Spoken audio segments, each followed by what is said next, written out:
आज दिनांक 4 मई 2023 दिन गुरुवार है।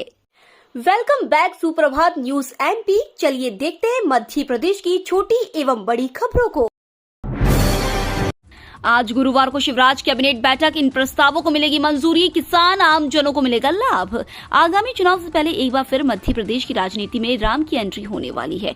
खबर है कि शिवराज सरकार श्री रामचंद्र पथ गमन न्यास का गठन करने वाली है, जो सभी विभागों के बीच समन्वय करेगा। इसका प्रस्ताव तैयार कर लिया गया, जो आज गुरुवार को होने वाली कैबिनेट बैठक में रखा जाएगा। इसके अलावा कृषक उत्पादक संगठनों के गठन एवं संवर्धन योजना लागू होगी। वहीं प्रदेश के नगरीय क्षेत्रों में आमजन को ऑनलाइन सेवाएं भी व्हाट्सएप पर मिलेंगी और इसके लिए ई नगर पालिका 2 पोर्टल लागू किया जाएगा। 10वीं 12वीं के नतीजों को लेकर आया बड़ा अपडेट, जानिए कब तक आएगा रिजल्ट। मध्य प्रदेश बोर्ड के 10वीं और 12वीं के छात्रों को रिजल्ट के लिए अभी थोड़ा और इंतजार करना पड़ेगा। इस बारे में ताजा अपडेट यह है कि Madhya Pradesh board of secondary education यानी MPBSE क्लास 10वीं और 12वीं के नतीजे 20 मई 2023 के बाद रिलीज करेगा। हालांकि अभी भी नतीजे जारी होने की सही डेट के बारे में कोई जानकारी नहीं दी गई है, लेकिन इतना कहा गया है कि रिजल्ट 20 मई के बाद किसी तारीख पर रिलीज होंगे। जारी होने के बाद नतीजे MPBSE की आधिकारिक वेबसाइट पर चेक किए जा सकेंगे। इंदौर के सरकारी दफ्तरों में लगेंगे सोलर पैनल, जनता के लिए बनेगा सिंगल विंडो सिस्टम। इंदौर को सोलर सिटी बनाने के संकल्प को पूर्ण करने की दृष्टि से अंतर्राष्ट्रीय सोलर दिवस के अवसर पर ब्रिलियंट कन्वेंशन सेंटर में कार्यक्रम आयोजित किया गया। महापौर पुष्यमित्र भार्गव की अध्यक्षता में कार्यक्रम में सांसद शंकर लालवानी, विधायक महेंद्र हारिया, IDA अध्यक्ष जयपाल सिंह चावड़ा के साथ कई समाजसेवी, उद्योगपति, कंपनियां और बैंक प्रतिनिधि मौजूद रहे। महापौर भार्गव ने कहा कि इंदौर हमेशा से नवाचार करता आया है, अब हमें इंदौर को सोलर सिटी बनाना है। इसके लिए पहले हम जागरूकता कैंपेन शुरू करेंगे, लोगों को सोलर के फायदे बताएंगे, उन्हें बताया जाएगा कि किस तरह से इससे इनका खर्चा कम भी होगा और प्रकृति को भी फायदा होगा। बजट में भी इंदौर को सोलर सिटी बनाने के लिए प्रावधान किया गया है। स्वच्छता में उत्कृष्ट प्रदर्शन पर बाजार और रहवासी संघ होंगे पुरस्कृत, मिलेगा 11 लाख रुपए तक इनाम। भोपाल को देश भर में स्वच्छता में पहला स्थान दिलाने के लिए नगर निगम एड़ी चोटी का जोर लगा रहा है। इस दिशा में लोग और रहवासी संघों को प्रेरित करने के लिए नई नई पहल भी की जा रही है। ऐसे ही एक पहल है स्वच्छता की प्रतियोगिता शुरू करना। इस प्रतियोगिता में उत्कृष्ट प्रदर्शन करने वाले बाजार और रहवासी संघ को 11 लाख रुपए का इनाम दिया जाएगा। यह घोषणा मालती राय ने की है। उन्होंने बताया कि यह प्रतियोगिता स्वच्छ सर्वेक्षण 2023 के तहत होगी। उन्होंने व्यापारी संघ, रहवासी संघ से आह्वान किया है कि इस प्रतियोगिता में भाग लेकर भोपाल को स्वच्छता में पहला स्थान दिलाना है। भोपाल से गुजरने वाले विमानों की निगरानी होगी आसान। राजा भोज एयरपोर्ट पर लैंडिंग और टेक ऑफ का समय कम होगा। राजा भोज एयरपोर्ट की सीमा से गुजरने वाले विमानों की निगरानी अब आसानी से हो सकेगी। पहले से कम समय में विमानों की सुरक्षित लैंडिंग कराई जा सकेगी। टेक ऑफ का समय भी कम हो जाएगा। एयरपोर्ट पर बन रहे नए एयर ट्रैफिक कंट्रोल रूम एवं तकनीकी ब्लॉक की मदद से यह संभव होगा। इसका काम जल्द ही पूरा हो जाएगा। आधुनिक उपकरणों की स्थापना एवं निर्माण पर एयरपोर्ट अथॉरिटी करीब 40 करोड़ रुपए खर्च करने जा रही है। ATC टावर एवं तकनीकी ब्लॉक बनने से विमानों का ट्रैकिंग सिस्टम आधुनिक हो जाएगा। लैंडिंग एवं टेक ऑफ के समय विमानों पर दूर तक निगाह रखी जा सकेगी। रनवे की हर गतिविधि इसके दायरे में। मध्य प्रदेश हाईकोर्ट ने दिया डॉक्टरों की हड़ताल को अवैध करार, तत्काल काम पर लौटने के आदेश। मध्य प्रदेश में जारी डॉक्टरों की हड़ताल को हाईकोर्ट ने अवैध ठहराया है। जनहित याचिका पर सुनवाई करते हुए हाईकोर्ट ने आदेश दिया है कि सभी हड़ताल पर बैठे डॉक्टर तत्काल काम पर लौटे। हाईकोर्ट ने सुनवाई करते हुए यह भी कहा है कि डॉक्टर अस्पताल में मौजूद अंतिम मरीज का भी इलाज करे। हाईकोर्ट ने सुनवाई में यह भी कहा है कि आगे से कभी बिना अनुमति हड़ताल नहीं करे डॉक्टर्स। भविष्य में टोकन स्ट्राइक को भी हाईकोर्ट ने अवैध बताया है। यह आदेश पूर्व पार्षद इंद्रजीत कुंवर पाल सिंह की याचिका पर सुनाया गया है। सिस्टम एक्टिव, 7 संभागों में बारिश आंधी का अलर्ट, ओलावृष्टि के भी आसार। बार बार बनते बिगड़ते मौसम के चलते मध्य प्रदेश में 8 मई तक बारिश और आंधी का दौर जारी रहने वाला है। पश्चिमी विक्षोभ के प्रभाव से गुरुवार को भी भोपाल, ग्वालियर, जबलपुर और इंदौर में बारिश होने की संभावना है। बार बार अलग अलग सिस्टम बनने के कारण 15-20 मई तक प्रदेश में हीट वेव और तेज गर्मी पड़ने की संभावना कम ही है। यहाँ 40 से 50 किलोमीटर प्रति घंटे की रफ्तार से आंधी भी चल सकती है। MP मौसम विभाग की माने तो अगले 2-3 दिन तक कुछ संभाग में तेज बारिश, 40 से 50 किलोमीटर प्रति घंटे की रफ्तार से तेज हवाएं और ओलावृष्टि का दौर जारी रहने का अनुमान है। पिछले वर्ष मध्य प्रदेश और छत्तीसगढ़ में जमा हुआ 35,000 करोड़ रुपए आयकर। बीते वित्त वर्ष में मध्य प्रदेश और छत्तीसगढ़ में मिलाकर 35,972 करोड़ रुपए आयकर जमा हुआ है। आयकर विभाग ने 31,300 करोड़ रुपए आयकर संग्रहण का लक्ष्य रखा था। यह 2021-22 की तुलना में 19.2% अधिक है। यह जानकारी प्रधान मुख्य आयकर आयुक्त मोहनीश वर्मा ने बुधवार को पत्रकारों से बातचीत में दी। उन्होंने बताया कि वर्तमान वित्त वर्ष में 29,100 करोड़ रुपए आयकर संग्रहण का लक्ष्य रखा गया है।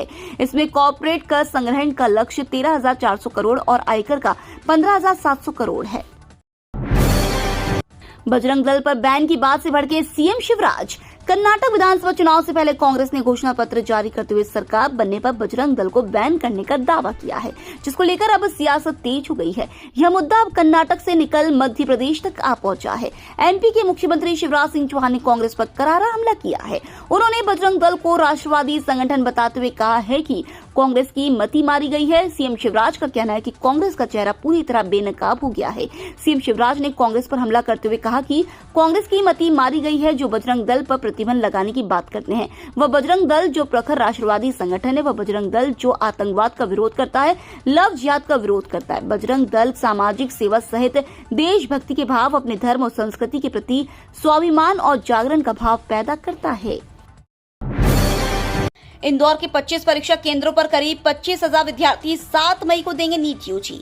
National eligibility cum entrance test under graduate की परीक्षा 7 मई को इंदौर सहित देश भर में होगी। इसके लिए इंदौर के 25 स्कूल और कॉलेजों को परीक्षा केंद्र बनाया गया है। इसमें करीब 25,000 विद्यार्थी परीक्षा देंगे। ऑफलाइन परीक्षा दोपहर 2 से शाम 5:20 तक होगी।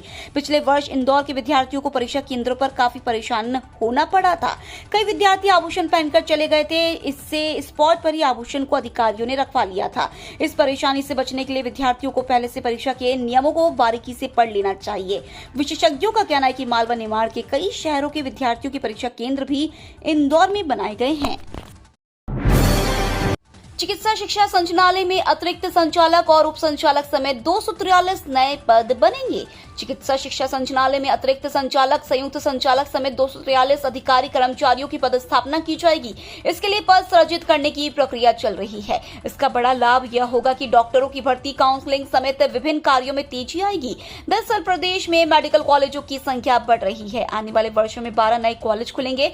इनकी स्वीकृति मिल चुकी है। जरूरत के अनुसार डीएमई में स्टाफ नहीं बढ़ा है, जिससे दिक्कत आ रही है। उप संचालक स्तर पर कुछ प्रशासनिक अधिकारियों की पदस्थापना भी की जाएगी। पीएम आवास के फ्लैट बदहाली का शिकार, मूलभूत सुविधाओं के लिए तरसे लोग। बहुत कम पैसों में गरीबों को आवास का सपना प्रधानमंत्री मोदी जी ने दिखाया था, लेकिन प्रधानमंत्री की इस पहल से कुछ लोगों को आवास तो मिला, लेकिन लोगों को मूलभूत सुविधाओं से वंचित रहना पड़ रहा है। इसका मुख्य कारण नगर निगम के अधिकारी हैं, जो कि गरीबों को आवास देकर भूल गए कि इन आवासों में व्यक्ति के जीवन यापन करने लायक मूलभूत सुविधाएं भी होनी चाहिए। वहीं लोगों की माने तो प्रधानमंत्री आवास योजना के तहत बनाए गए फ्लैट बदहाली का शिकार हो रहे हैं। लोगों का आरोप है कि फ्लैट और आवासीय क्षेत्र में पानी, स्ट्रीट लाइट और सफाई की समस्या है, जिसका जिम्मा नगर निगम के पास है, लेकिन नगर निगम इस संबंध में कोई कदम उठाती हुई नजर नहीं आ रही है। इसी वजह से करोड़ों की लागत से बने ये फ्लैट बदहाली का शिकार हो रहे हैं। मध्य प्रदेश से छटता दिख रहा है कोरोना का संकट, नियंत्रण में स्थिति, केवल 163 एक्टिव केस। कोरोना वायरस को लेकर मध्य प्रदेश के लिए बेहद अच्छी खबर सामने आ रही है। कोरोना वायरस के मामलों में लगातार कमी आने से पूरी तरह स्थिति नियंत्रण में आ गई है। अब मध्य प्रदेश में कोरोना के महज 163 मामले ही बचे, जबकि नए मामलों में भी गिरावट आ रही है। पिछले दिनों कोरोना वायरस के मामलों में काफी तेजी से बढ़ोतरी हुई थी। इसके अलावा मौत का आंकड़ा भी लगातार बढ़ रहा था, लेकिन मौसम ने जैसे ही करवट ली, वैसे ही मध्य प्रदेश के सभी 52 जिलों में कोरोना के मामलों में कमी देखने को मिली। यदि आंकड़ों की बात की जाए तो पिछले 24 घंटे में महज 6 मामले ही सामने आए हैं। इंदौर के बुजुर्ग हवाई जहाज से करेंगे गंगा सागर यात्रा, 15 मई तक करना होंगे आवेदन। प्रदेश सरकार द्वारा बुजुर्गों को अलग अलग तीर्थों की यात्रा कराई जा रही है। सभी यात्राएं रेल के माध्यम से कराई जाती हैं। पहली बार प्रदेश सरकार बुजुर्गों को हवाई जहाज से तीर्थ यात्रा कराने जा रही है। इंदौर जिले के बुजुर्गों को गंगा सागर की तीर्थ यात्रा हवाई जहाज से कराई जाएगी। इसके लिए 15 मई तक आवेदन करना होगा। मुख्यमंत्री तीर्थ दर्शन योजना के अंतर्गत इंदौर जिले के वरिष्ठ नागरिकों को हवाई जहाज से इंदौर से गंगा सागर की तीर्थ यात्रा कराई जाएगी। तीर्थ यात्रा के लिए हवाई जहाज इंदौर से 16 जून को रवाना होगी। यात्रा में जाने की इच्छुक इच्छुक वरिष्ठ नागरिक जिनकी आयु 65 वर्ष से अधिक है, वे निर्धारित तिथि तक अपना आवेदन पत्र जमा कर सकते हैं। मध्य प्रदेश में बारिश से केले की फसल को हुई क्षति का होगा आकलन, सर्वे के बाद दी जाएगी राहत राशि। मध्य प्रदेश में पिछले दिनों ओलावृष्टि और वर्षा से ग्रीष्मकालीन मूंग के साथ केले की फसल को भी नुकसान पहुंचा है। बुरहानपुर सहित अन्य क्षेत्रों में केले की फसल प्रभावित हुई है। पूर्व मंत्री अर्चना चिटनिस ने मुख्यमंत्री शिवराज सिंह चौहान से मुलाकात कर प्रभावित किसानों को राहत उपलब्ध कराने का अनुरोध किया था। राजस्व विभाग ने सर्वे के निर्देश दे दिए हैं। क्षति का आकलन करने के बाद प्रभावित किसानों को राहत राशि उपलब्ध कराई जाएगी।